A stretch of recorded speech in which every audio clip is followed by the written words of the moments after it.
जय शिवराय. शिवचरित्राचा सर्वात महत्वाचा भाग म्हणजे महाराजांनी केलेल्या सुधारणा आणि त्यांची दूरदृष्टी. त्या काळामध्ये सर्वात वाईट परिस्थिती होती ते धर्मांतरित व्यक्तींची. हे लोक जबरदस्ती पाठवले जायचे आणि त्यानंतर आपले हिंदू धर्मीय लोक सुद्धा त्यांना बहिष्कृत करायचे. अशा लोकांना पुन्हा शुद्ध करण्याचे म्हणजे धर्मात घेण्याचे काम केले ते महाराज आहेत. आणि त्याचं एक उदाहरण म्हणजे नेतूजी पालकर.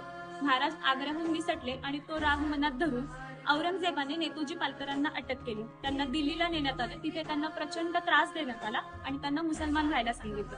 त्यानंतर त्यांची सुटका झाली आणि त्यांचं नाव झालं मोहम्मद कुली खान. त्यानंतर नेतूजी पालकरांनी अनेकदा तिथून निसटून जायचा प्रयत्न केला, पण ते असफल ठरले. 1676 ला त्यांना दक्षिणेच्या मोहिमेवरती पाठवले असता ते तिथून निसटले आणि थेट महाराजांना येऊन भेटले. महाराजांनी 10 वर्षानंतर त्यांची शुद्धी केली आणि त्यांना पुन्हा धर्मात घेतले आणि त्यांना आपल्या कुटुंबामध्ये स्थान दिले.